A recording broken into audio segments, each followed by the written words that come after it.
Please be aware that the comments, views, opinions shared on this podcast are not meant to diagnose a medical problem and/or legal problem. If you do have a medical problem or legal problem, kindly contact a professional.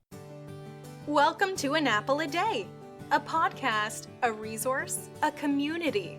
Share your experiences and learn from others as we overcome barriers and learn to live a happy, healthy life with a disability.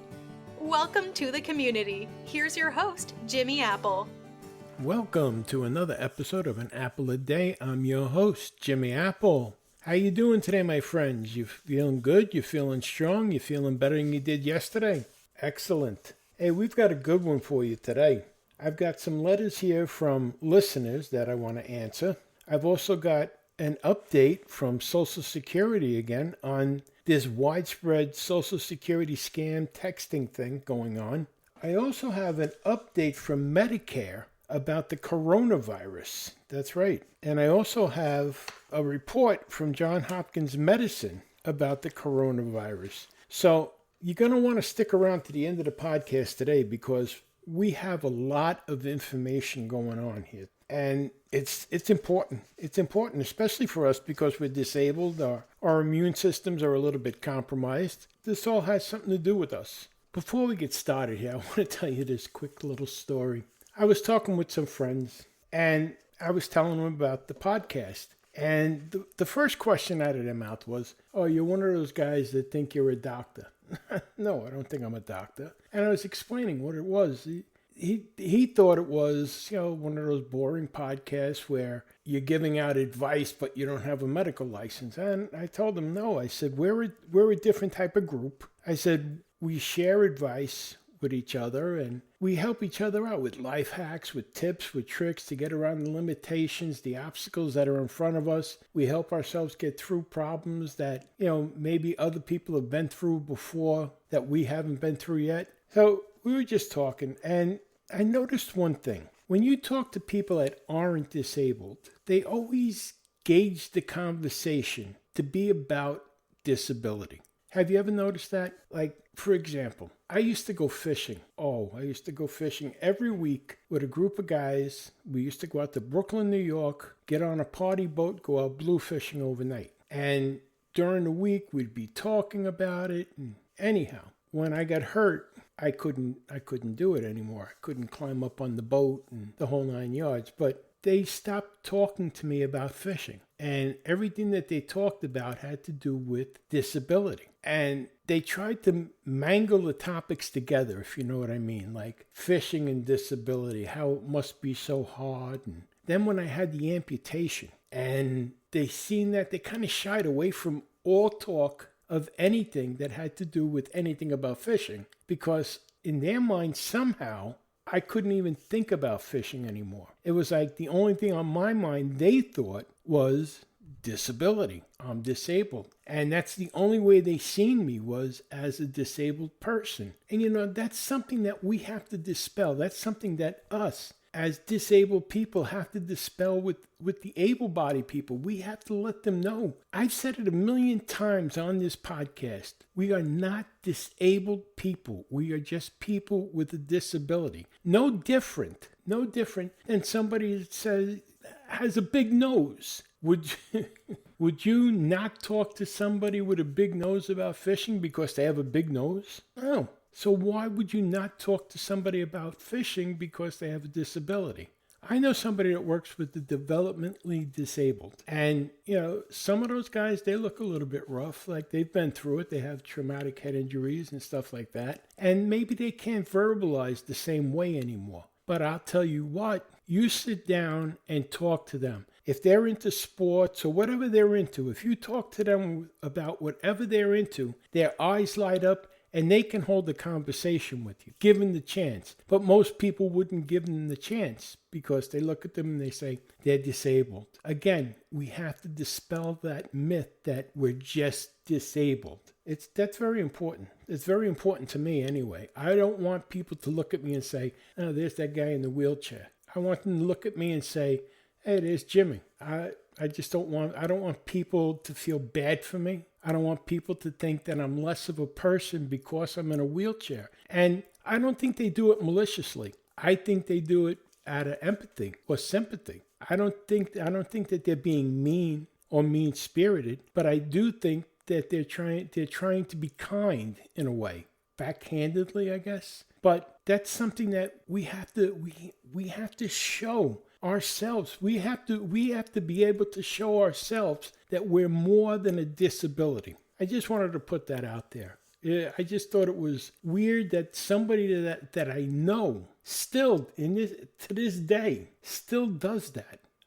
But let's move on here. Let's get started. I want to talk about these letters that I got from listeners. So let's get started here.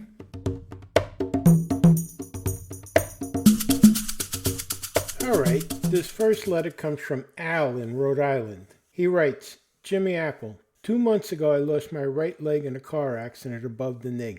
I am home now from rehab, and my 4-year-old daughter is very aware of my missing leg and is afraid to come close to me. I keep a blanket over my lap to try and keep it out of sight. I don't push it for her to come sit with me, so I don't freak her out now. But we used to sit and watch TV together. I tried to read to her, but she seems more distracted by my lack of leg. Do you have any suggestions to help us both get through this? I heard you say that you're an amputee. Did you have this problem? I enjoy your podcast. Al, Rhode Island. Hi, Al. Yeah, similar problems. When I first had my leg amputated, it was below the knee. And I didn't have any little kids of my own around at that point. But I did have a neighbor who had a little girl that used to love to come over. We were like a pseudo aunt and uncle, my wife and I. And the one thing I was afraid of was that she was gonna freak out when she didn't see my leg. And everyone said, don't try to hide it, because I did the same thing you did. I put a blanket over it, and she noticed it. She noticed it right away, and she was curious about it, but that was that. After that, she didn't even pay attention to it. As a matter of fact, when I got my prosthetic the first time, she was more surprised that I had 2 feet again. Then the second time, that when I had to get it amputated above the knee, my sister-in-law had just had a little boy. And he is like the apple of my eye. If you read my bio, I used to call him Famous Apple. And I was so afraid that he was going to freak out when I didn't have a prosthetic anymore. And I didn't have a leg at all. There was no residual limb. And he just took it in stride. He took it in stride. You let him get used to it. Let him explore. I know it may sound a little bit creepy almost, but let them explore. Let them see. Answer any questions and answer them honestly. Don't give them any kind of nonsense like, oh, the dragon ate my leg or anything like that, because you don't want to scare them or scar them. But answer them honestly. You were sick and they had to take care of it. That's all. And you'll be surprised. Kids are resilient. She won't be afraid all that long. It's new to her. And anything that's new to a little kid can be a little bit off-putting a bit. You know yourself. But she'll come around. My nephew jokes with me now. He's 6 years old. And he'll come in and he'll say, hey, where's your other foot? How come you only got one shoe on? But kids are great. Kids are great. And it's not going to last. In the beginning, it's a little bit scary for a kid, naturally. Think about it. If she's seen you with 2 feet 2 months ago, and now you only have one, she's got to wonder what happened to it. And she might even feel bad because she thinks you're hurt or that you're hurting. So give her a chance to warm up to it, but I wouldn't keep the cover over it. Let her see it. The more she sees it, the more natural it's going to be, if that makes sense. But I wouldn't hide it from her. And sooner or later, much sooner than later, she'll come over and she's going to sit on your lap and she's going to be daddy's little girl again. Don't worry about that, my friend. Don't worry about that at all. Okay? Let's move on here.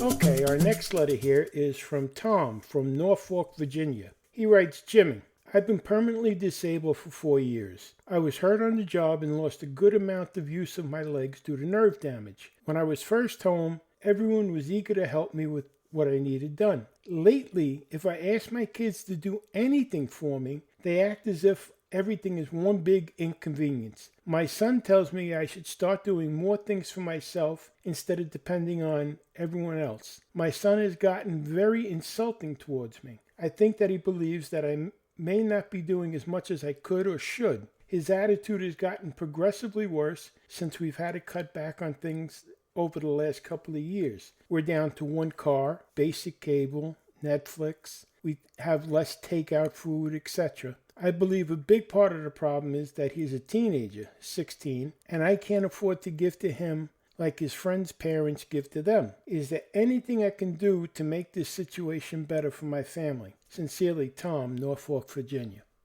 Well, Tom, you have a tricky one here. I have two answers for this, and you may not like either one, but I'm going to give you both answers. Number one, when you first got hurt, did anyone sit down with the family and tell them, look, things are about to change here? I mean, when a parent becomes disabled, that's a catastrophe. You're one of the breadwinners in the family, and things are changing drastically. Money changes, circumstances change, and the kids, unfortunately, have to be made aware.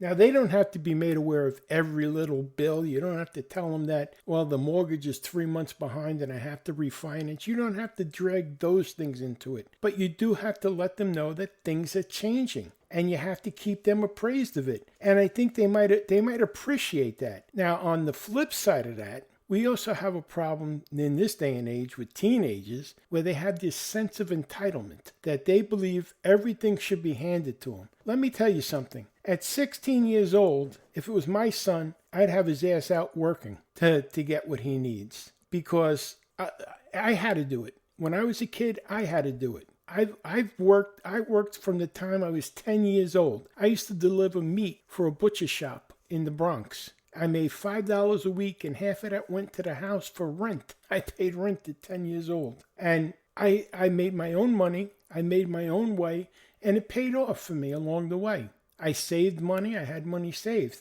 You know, kids today, they're like, Mom and Dad are supposed to save the money for me. I know somebody that unfortunately lost a spouse to an accident, a car accident, and the kid was so pissed off because there was no money for college. Can you believe that? Instead of worrying that his mother's going to have a roof over her head, he was more pissed off by the fact that there was no college fund. So kids have to be made aware. When there's a disability in the house, when a parent becomes disabled, that's a catastrophe. The same as an earthquake. I mean, everything changes. In an earthquake, everything changes. Walls fall down, all right? So maybe the walls didn't fall down from your disability, but in a sense they did. And things have shifted around. So you have to make them aware. Now, on the flip side of that, are you doing everything that you can do, Tom? You know, sometimes as disabled people, we get used to people waiting on us.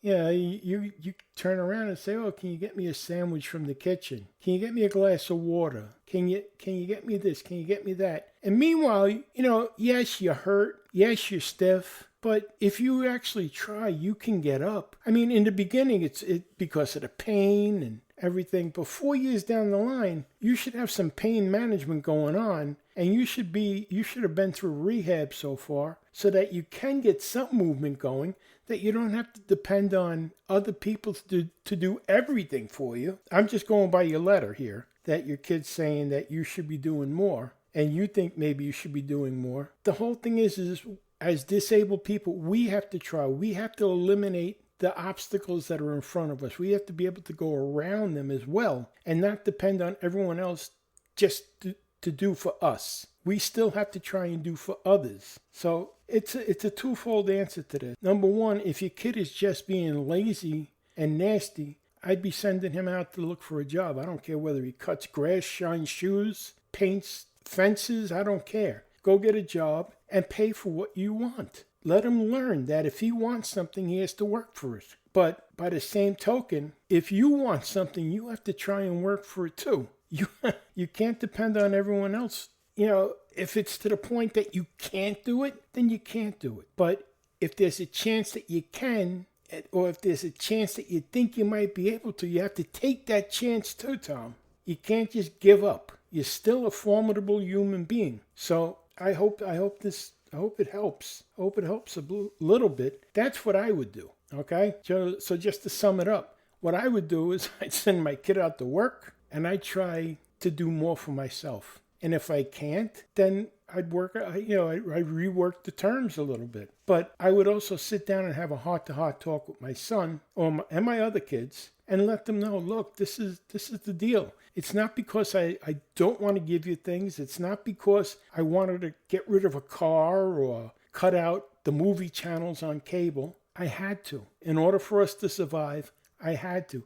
Be honest. Be honest with them. But be honest to a certain level. I wouldn't make them have to worry about mortgage payments or electric company or anything like that.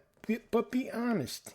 Tell them we have to tighten our belts. Things are tight. We're doing the best we can. That's all. All right, my friend Tom, thank you very much for listening. And Al, you too. I really appreciate you guys listening to the podcast. I hope this helps a little bit. This is just my opinion, but I hope everything works out. Please keep in touch. Let me know what's going on. All right, let's move on here.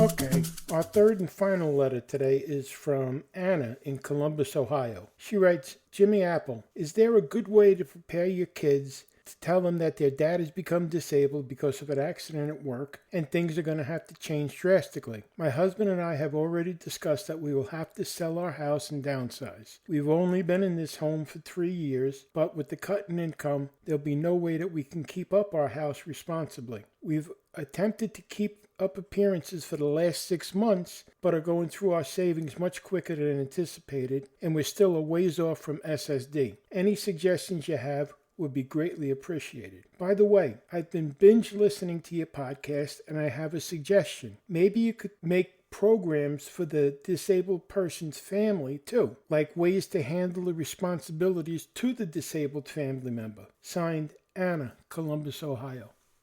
Hi, Anna. I was just talking with Tom about the same thing. The best way to handle this with the kids, I think, is to sit down honestly and let them know what's going on. Now, you didn't tell me how old your kids were, so you have to do it age appropriately, actually. But again, I wouldn't let my kids know, well, the mortgage is behind, or, those are things kids don't have to know. But you do have to let them know, like, circumstances have changed. Mom and dad's money has gone down a bit because of the accident, and we're not taking in as much money as we were. So we're going to have to cut back and tighten the belt, whatever cliche you can come up with, and just let them know. So this way they're aware of it. It's not a surprise. It's not like they don't feel like they're getting punished for something that they didn't do. Just be upfront and honest about it and just say, look, this is just the way it is. It's nothing you did. It's just something that we have to do together as a family to get by. And things will get better. And they will get better eventually. That's how I would handle it with them. Now, as far as your suggestion, I think that's great. I really appreciate the suggestion. And you know what? I'm gonna look into that as far as maybe do a couple of episodes for caretakers, because they need the help too. They need the encouragement, the same as the disabled person needs the encouragement. So I'm going to look into that. Maybe I can get some guests that are caretakers on here, and we can get that going as well. But thank you so much, and thank you for binge listening. That really makes my day. So thank you very much, Anna, Tom, Al. Thank you so much for writing in. I hope to hear from you guys again. Let me know how everything is going, and keep listening. And please tell your friends about the podcast. Share it with your friends. And I don't know if you read it on the description yet, but we opened up a new Facebook group. It's Facebook/groups/disabled living. It's a group for people who are disabled, their caretakers, their families, their friends. It's a place there to go and share tips, tricks, friendly notes with other people in the same position. You never know, you'll make new friends, and it's a nice place. It's a nice place to go. We have a poll up there right now about daylight savings time, so go take the poll. Okay? So let's move on here. But thank you again, everybody. Thank you for the letters. I really, really appreciate it. Let's move on.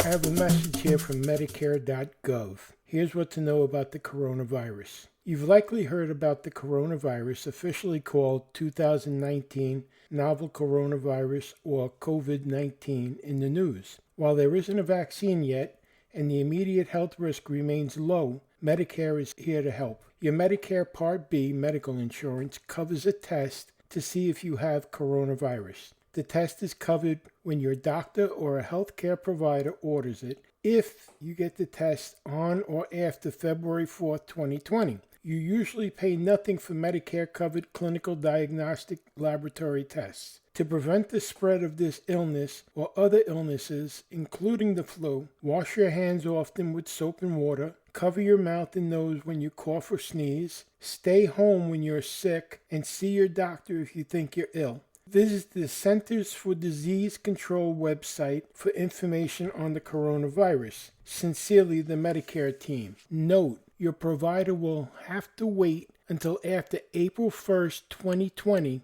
to submit a claim to Medicare for this test. Okay? I just wanted to share that with you. That came in the email today. So Medicare is on the ball with that. Medicare is ready to check you for the coronavirus if you feel sick. Let's move on here.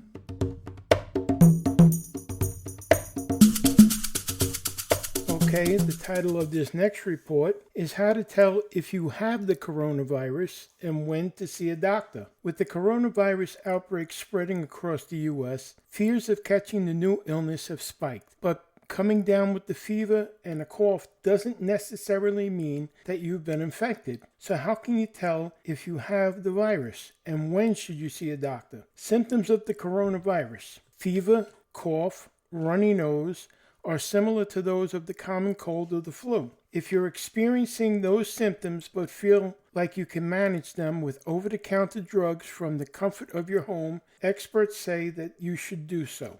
If you feel well enough that it weren't for coronavirus, you wouldn't see a doctor, don't see a doctor. Lawrence Sauer, an assistant professor of emergency medicine at Johns Hopkins Medicine, told the Washington Post. If your symptoms are more severe, fever that won't go away, shortness of breath, lethargy, then it's time to call a doctor. However, most cases of coronavirus, officially known as COVID-19, have been mild, so if all those with the common cold flood emergency rooms, it'll make it tougher for professionals to treat critical ill patients. Plus, you could also pick up the virus at a hospital if you don't already have it. If you don't have a fever, you probably don't have the coronavirus. The Centers for Disease Control and Prevention also suggests seeking medical help if you are showing symptoms and you've been in contact with a person who has COVID-19 or you've traveled to or live in an area with an outbreak. Your healthcare professional will work with your state's health department and the CDC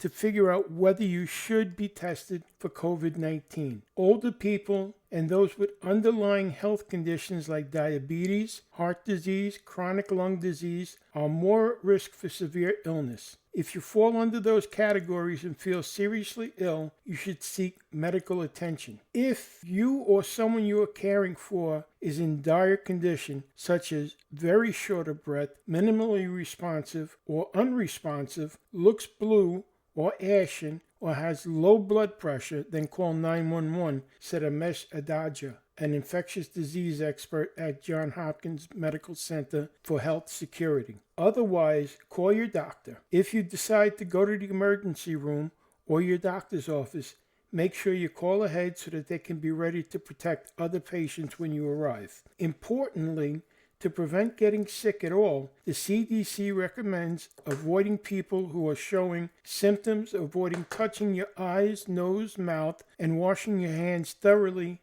and frequently. This means washing with soap and water for at least 20 seconds. If soap and water are not readily available, use alcohol-based hand sanitizer with at least 60% alcohol. It is not necessary to wear a face mask if you are not sick. Face masks should be used by people who show symptoms of the coronavirus to help prevent the spread of the disease to others.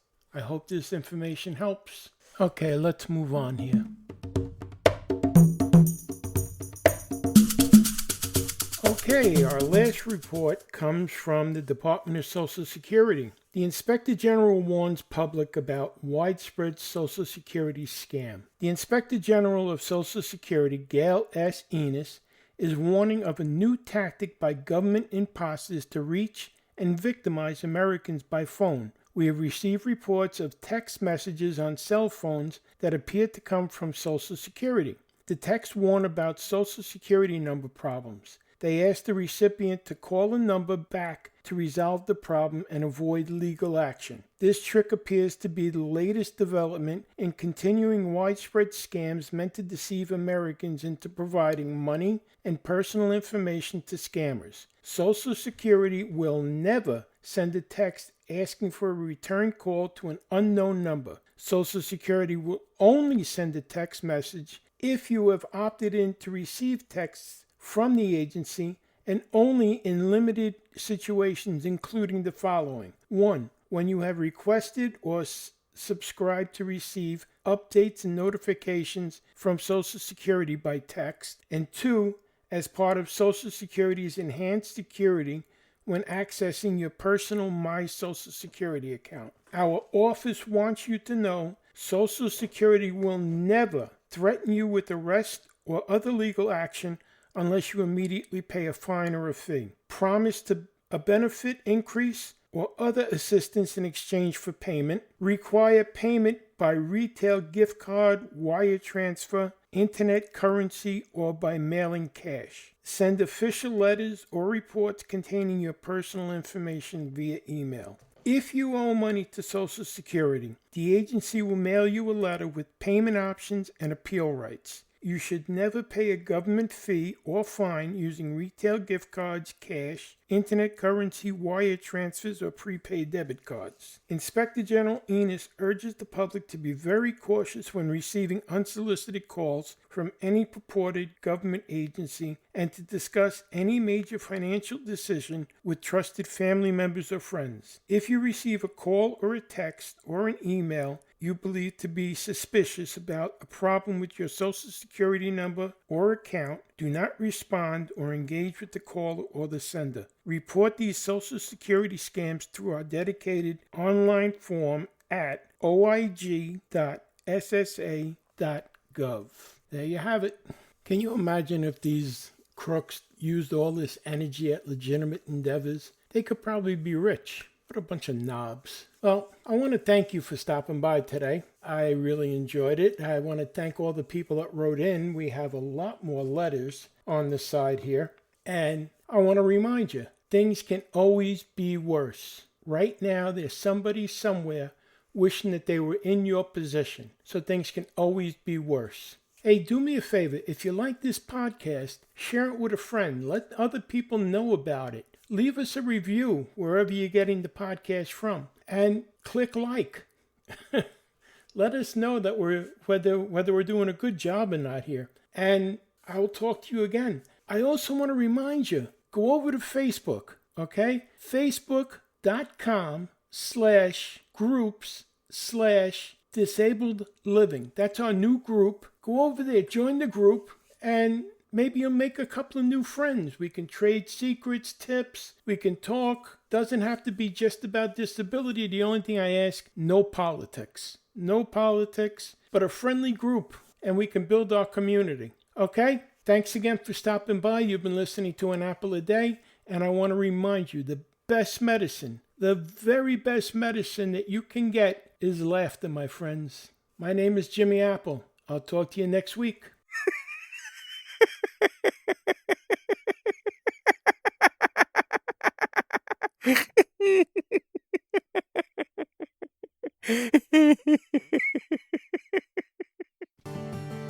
Thanks for listening to An Apple a Day with Jimmy Apple, your gateway to a happy, healthy life. Join our community at www.famousapple.com. See you next time.